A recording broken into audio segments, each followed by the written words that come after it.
materi ini, saudaraku, saya diajak Tuhan untuk berselancar di flashback di tahun-tahun lalu ketika saya memulai pelayanan saya. Saya memulai pelayanan saya tahun 2014, saudaraku. Itu saya mulai dengan persekutuan doa keluarga di rumah saya. Kemudian berlanjut di garasi rumah saya. Dan terus berlanjut kita sewa tempat dan sampai di tempat ini. Berjalannya waktu dari momen ke momen, saya mulai melihat bagaimana iblis sepak terjangnya di dalam pelayanan yang saya gembalakan, saudaraku. Di situ saya mulai melihat bahwa permasalahan yang terjadi itu seringkali dimulai dari perkataan. Perkataan itu seringkali menjadi percikan api atau menjadi percikan masalah yang akhirnya menimbulkan kebakaran di dalam pelayanan yang saya gembalakan bertahun-tahun, yang saya coba resapi dengan Tuhan. Dan saya percaya, saudaraku, perkataan itu pun juga kadang seringkali menjadi percikan-percikan api yang akhirnya membakar hidupmu, keluargamu, pekerjaanmu, organisasimu, apapun itu di luar organisasi gereja. Maka dari itu pada pagi hari ini saya mau mengajarkan kepada Bapak Ibu saudara-saudari bagaimana kita bijak di dalam perkataan kita. Perkataan itu memiliki kuasa yang dahsyat, saudaraku. Karena perkataan yang kita ucapkan itu bisa mencipta atau bisa merusak. Perkataan itu memiliki kuasa, dia bisa menghidupkan atau bisa mematikan. Perkataan itu begini, saudaraku, yang kita ucapkan itu bisa memberi izin dan akses kepada yang baik maupun yang jahat. Dan boleh saya simpulkan begini, perkataan kita adalah kendaraan yang kita pakai untuk menyalurkan berkat atau menyalurkan kutuk kepada orang lain atau kepada kehidupan kita sendiri. Dan kalau saya merenungkan, saudaraku, perkataan yang kita lontarkan itu bisa melukai atau menyembuhkan. Bahkan firman Tuhan berkata, di awal penciptaan Allah berfirman, berkata-kata, dan semuanya jadi. Itu menggambarkan, saudaraku, every words, setiap kata yang kita lontarkan ada powernya, ada kuasanya.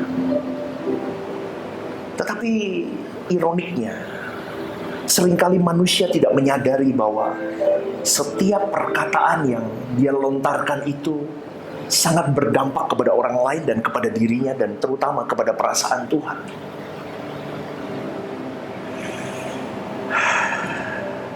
Pernah nggak, saudaraku, Anda mendengarkan seseorang yang gibah tentang orang lain? Gibah itu apa ya?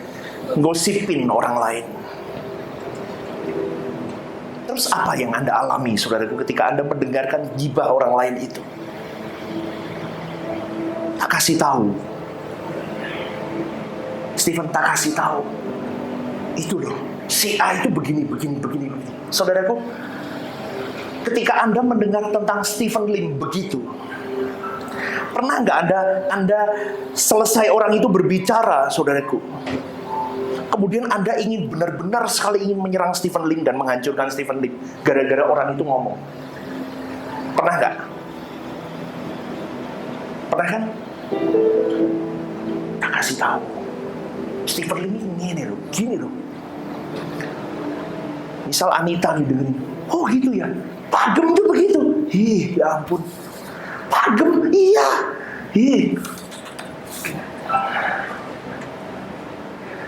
Selesai saya berbicara, selesai orang itu berbicara, Anita punya konsep, aku ingin menyerang Stephen Lim. Nanti saya berkhotbah di sini, hiduplah benar. Anita lihat saya, mosok. Saudaraku, ingat baik-baik. Anda adalah korban fitnah. Benar, saya berkata Anda adalah korban. Kenapa? Karena bukan hanya Stephen Lim yang diceritakan itu jadi korbannya si musuh, si iblis itu. Tetapi engkau yang sedang diajak gibah itu, saudaraku, engkau pun juga jadi korban dari si iblis. Kenapa? Iblis ingin mengotori hatimu, iblis ingin mengotori pikiranmu terhadap orang yang sedang dibicarakan. Dan kalau bisa, engkau remuk, yang membicarakan remuk, dan yang dibicarakan ikut remuk semua. Itu peta kerja iblis. Maka dari itu saya berkata di sini, membongkar dusta iblis itu tidak gampang. Dia lihai, dia licik. Dia sudah berabad-abad hidup dan mengerti peta hidup manusia. Dia sangat mengerti. Maka dari itu, saudaraku, saya ingatkan sekali lagi, berhati-hatilah dengan orang yang Anda izinkan untuk berbicara di dalam hidupmu. Karena itu akan mempengaruhi hidupmu dan hidupku. Di dalam Amsal 21 ayat 23 dikatakan, siapa memelihara mulut dan lidahnya, dia memelihara diri daripada kesukaran. Saya coba bongkar kata kesukaran ini dalam bahasa Ibraninya apa. Karena ini Amsal kan, PL, kita pakai bahasa Ibrani. Bahasa Ibraninya dituliskan dengan bahasa Sarah, T-S-A-R-A-H, Sarah, yang berarti lebih deepnya lagi kalimatnya itu adalah kekesalan, kesulitan, atau kesusahan yang amat rumit. Siapa sangka, saudaraku, kalau di dalam kalimat ini, dalam Amsal 21-23 bisa dikatakan begini. Siapa memelihara mulut dan lidahnya, memelihara diri daripada kekesalan diri, kesusahan diri, dan kesulitan diri. Kalau benar begitu, bahasa Ibrani-nya memaknakan begitu, saya merenungkan kembali, benar nggak derita hidupmu dan hidupku seringkali karena kita tidak bisa menjaga mulut. Amin. Lemes sih kalau ngomong begini nih, aduh. Yang dikoreksi-koreksi begini susah, Pak Gem. Khotbahnya yang enteng-enteng aja. Ini enteng nih, tapi memang susah dilakukan. Ya, satu hal yang saya pelajari ketika saya belajar suara kebenaran ini, saudaraku. Tujuan suara kebenaran itu apa sih? Muaranya apa sih?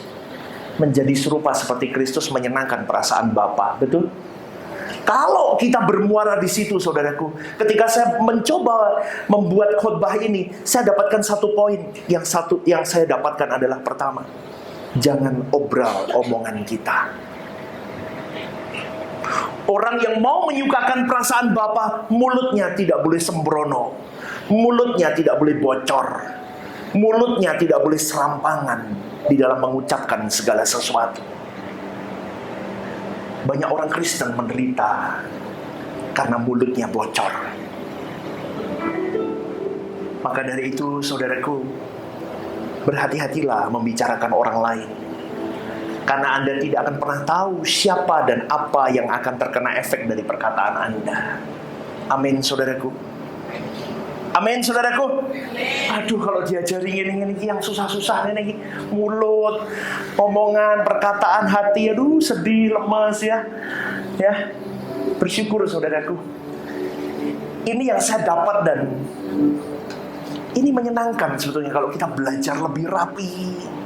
Katanya kita mau jadi ukupan yang indah di hadapan Tuhan. Dimulai dari hal ini.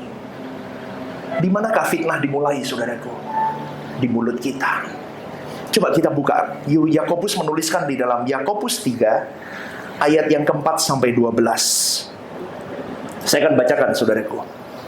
Yakobus 3 ayat yang keempat sampai 12. Firman Tuhan berkata begini. Dan lihat saja kapal-kapal, walaupun amat besar dan digerakkan oleh angin keras, namun dapat dikendalikan oleh kemudi yang amat kecil, menurut kehendak jurumudi. Demikian juga lidah, walaupun suatu anggota kecil dari tubuh, namun dapat memegahkan perkara-perkara yang besar. Lihatlah betapapun kecilnya api, ia dapat membakar hutan yang besar. Lidah pun adalah api. Ia merupakan suatu dunia kejahatan dan mengambil tempat di antara anggota-anggota tubuh kita, sebagai sesuatu yang dapat menodai seluruh tubuh dan menyalakan roda kehidupan kita. Sedang ia sendiri dinyalakan oleh api neraka. Semua jenis binatang liar, burung-burung, serta binatang-binatang menjalar dan binatang-binatang laut dapat dijinakan dan telah dijinakan oleh sifat manusia.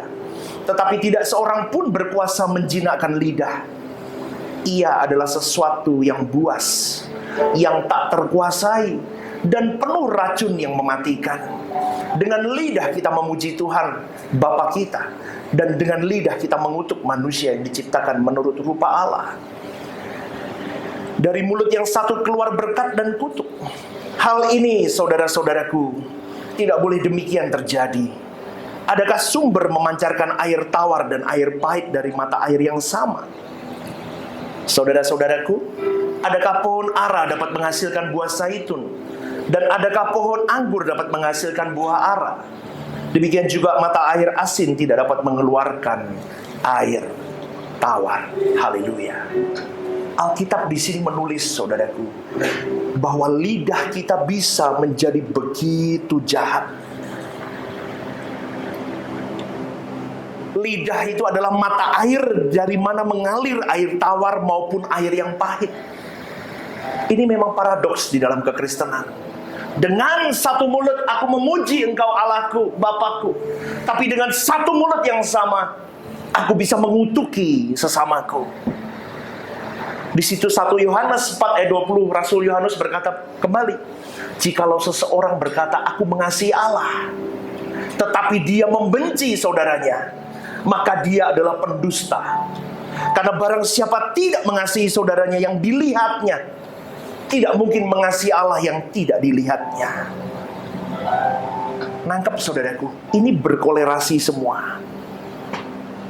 Dari perkataan lidah, kalau engkau berkata aku mengasihi Allah, oke, kalau engkau mengasihi Allah, engkau harus tunjukkan melalui lidahmu engkau mengasihi sesamamu. Kalau engkau berkata aku mengasihi Allah yang tidak terlihat, tetapi engkau tidak bisa mengasihi sesamamu yang terlihat, itu adalah tipu muslihat. Loh Pak, tapi saya tidak membenci sesamaku. Oke, Anda mungkin tidak membenci sesamamu, tetapi kalau boleh, coba cek dan recheck apa yang sudah kau lakukan sepanjang hidupmu. Begini saudaraku, dengar baik-baik. Kalau engkau memang mengasihi sesamamu, kasih itu tidak akan mengatakan hal-hal yang buruk tentang sesamanya. Amin. Saya ulang sekali lagi. Kalau engkau berkata aku tidak menendam, aku tidak membenci, aku tidak menyakiti sesamaku. Oke, dengar baik-baik. Coba cek and recheck hidupmu. Saya kasih satu kalimat ini. Kalau memang benar, seharusnya kasih yang ada di dalam dirimu itu akan tercermin dengan tidak mengatakan hal-hal yang buruk tentang sesamanya. Semoga Anda sampai di sini paham dulu. Sebaliknya saudaraku, bila kita mengasihi mereka, kita akan menutupi mereka, kita akan memberkati mereka. Tetapi kebencian berbuat sebaliknya. Itu yang membuat saya menangis saudaraku. Seringkali di dalam pelayanan, sepanjang pelayanan yang sudah saya rintis selama ini, kalau ada teman yang sedang jatuh di dalam dosa, kita seharusnya memperlakukan ini. Kasih tidak mengatakan hal-hal yang buruk, baik di depannya maupun di belakangnya.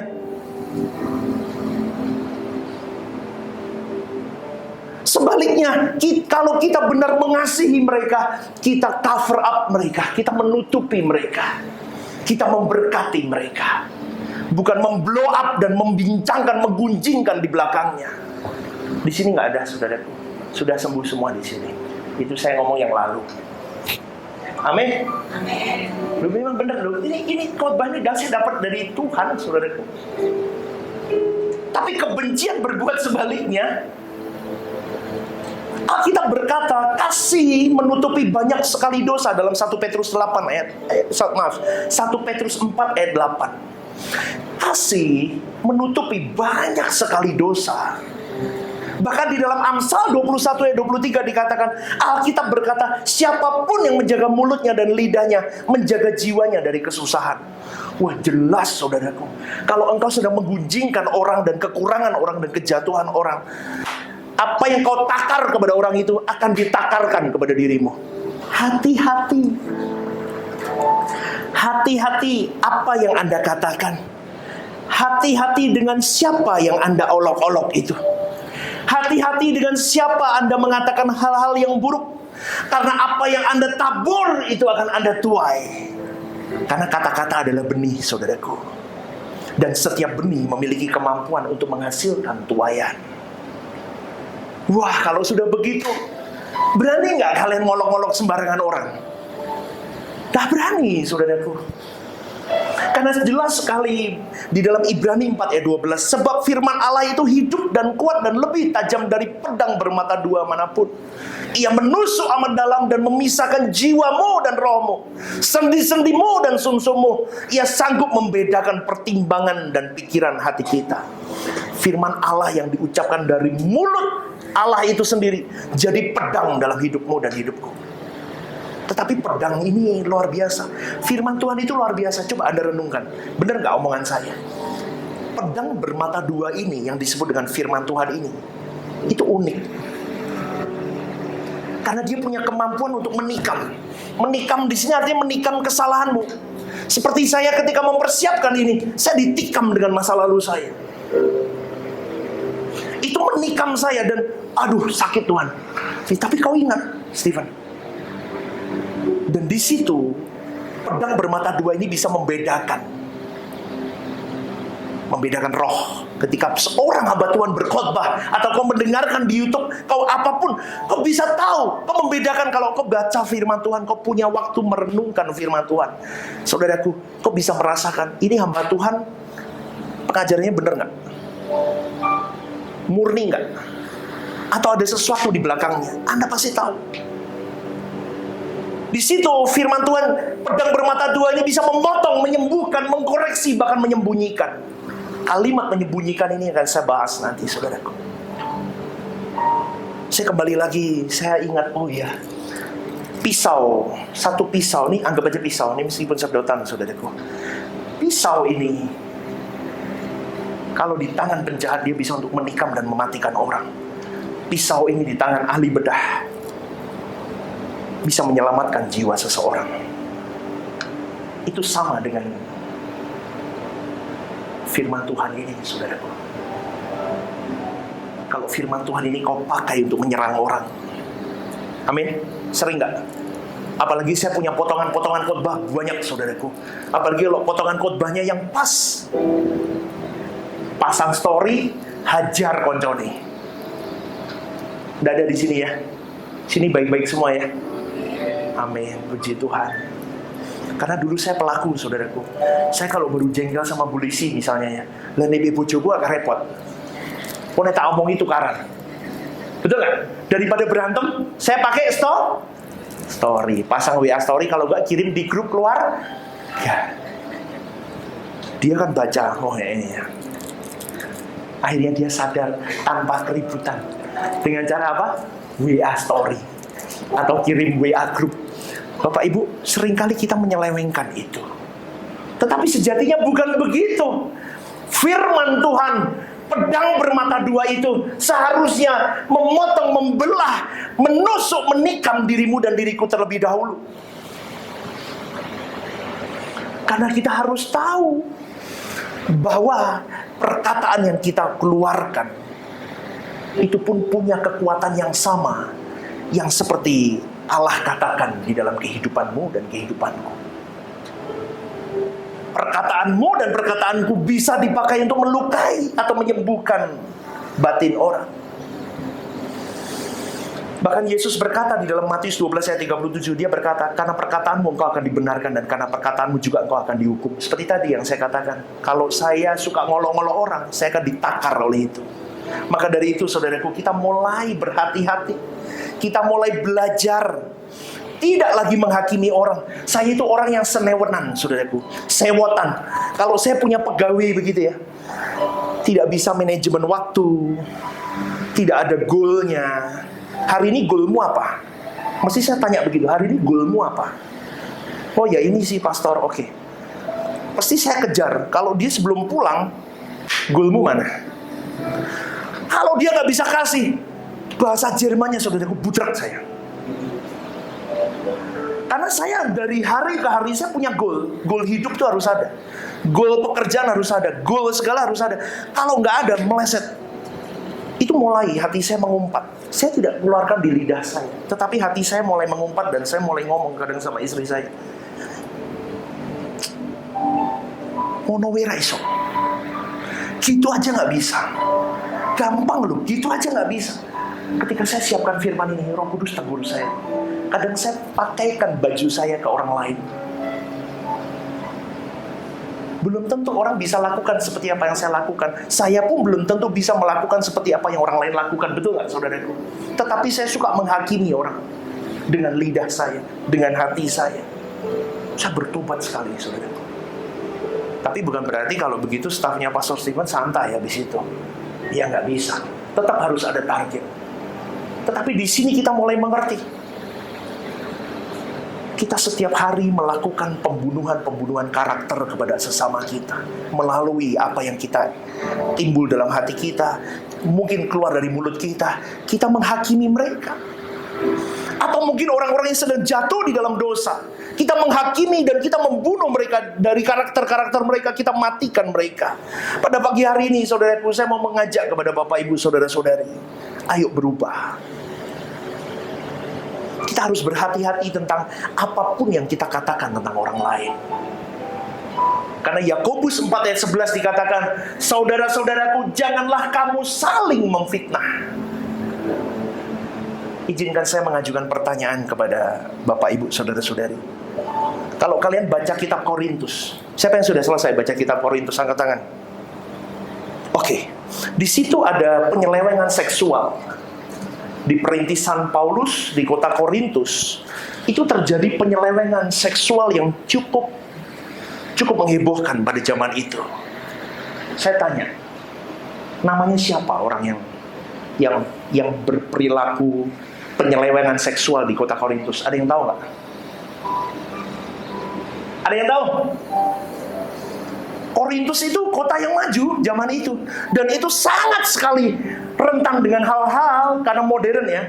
Ada banyak hal-hal yang akhirnya terjadi penyelewengan seksual di situ. Siapa pelakunya? Ada yang tahu nggak? Kasih saya nama satu. Gak ada yang tahu. Saya pun tidak tahu, saudaraku. Saya pun tidak tahu. Kenapa tidak tahu? Karena Paulus tidak mengatakan siapa orangnya. Paulus mengajarkan kepada engkau dan saya hari ini, kasih itu menutupi kekurangan orang lain. Bagaimana dengan hidupmu dan hidupku hari ini? Kalau kita pelayanan, ada orang kita yang teman-teman kita, sahabat kita jatuh dalam dosa. Adakah kita seperti Paulus? Saya cari loh saudaraku literaturnya. Sopo jenenge? Saya bedah banyak, tidak ada saudaraku. Saya tidak percaya dengan Google soalnya. Kadang seringkali Mbah Google itu blogspot itu kadang ngawur isinya. Saya lebih percaya dengan e-book atau hardbook yang jelas.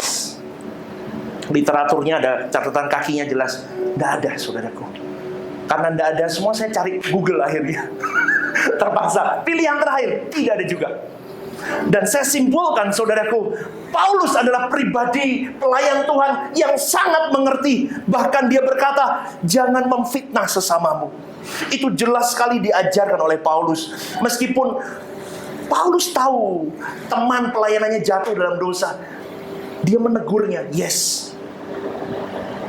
Tetapi dia tidak melakukan itu dan mengorbankan reputasi temannya yang jatuh itu. Karena kita, gini saudaraku, banyak orang yang tidak tahu beda antara mengekspos hidup orang lain dan mengekspos musuh. Kita seringkali melakukan kesalahan dengan menyamakan tindakan menegur seseorang dengan mempermalukan orang itu.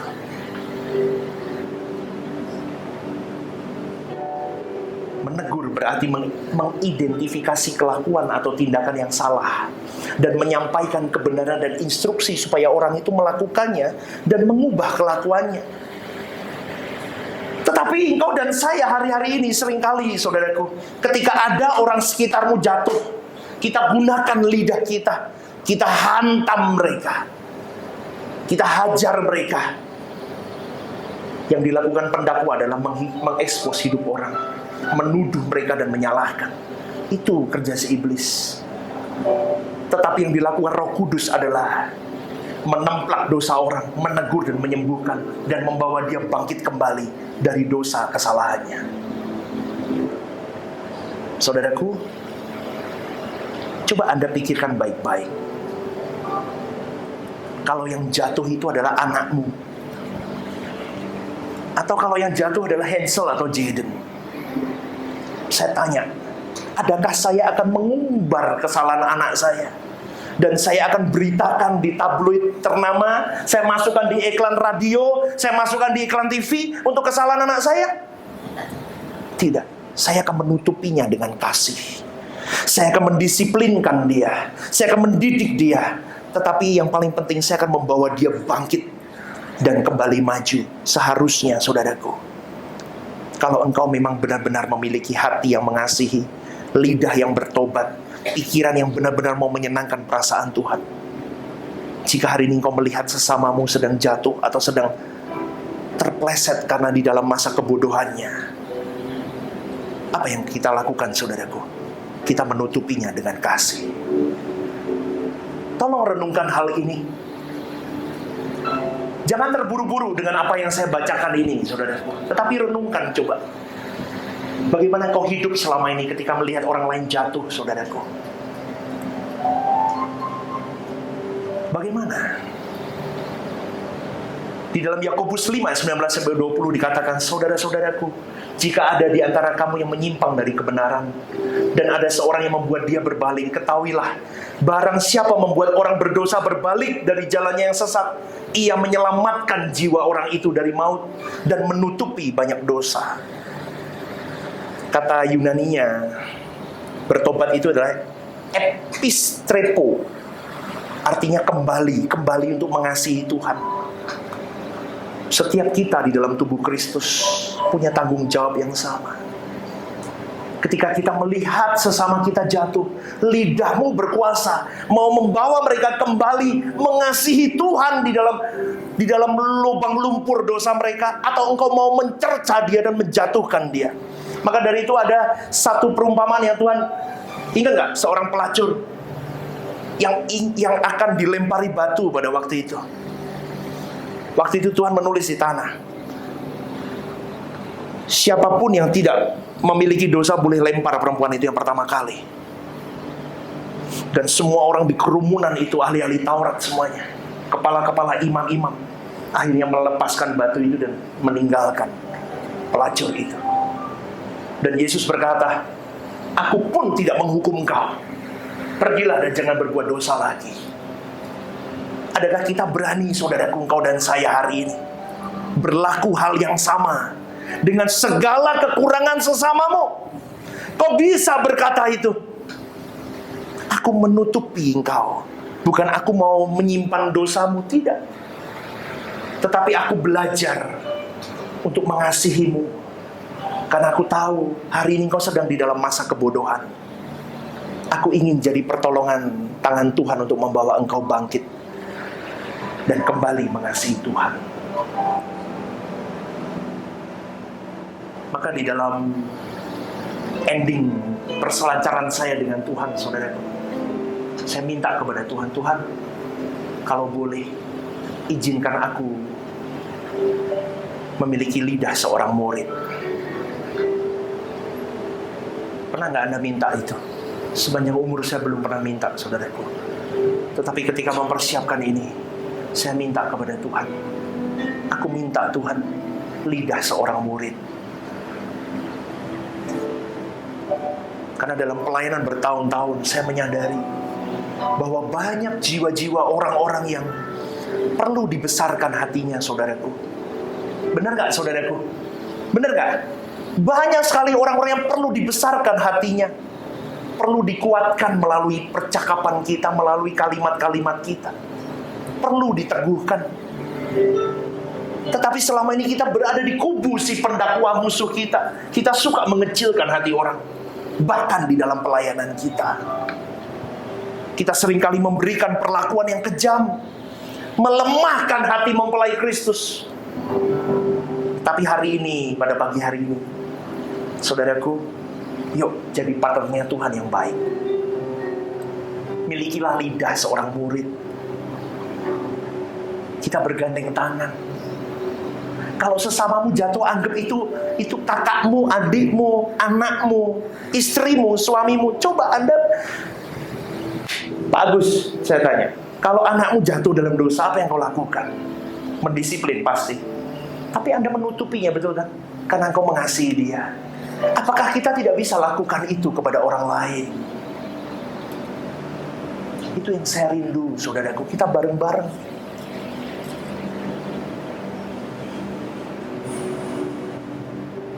Tidak mudah. Kalau memang kita sudah punya kebiasaan mulut bocor, menghakimi, merusak nama baik orang, mematikan karakter orang, itu sudah habit biasanya. Tetapi kalau kau berani berkata, Roh Kudus, Allah Bapakku, tolong aku. Aku mau sempurna di dalam seluruh hidupku baik.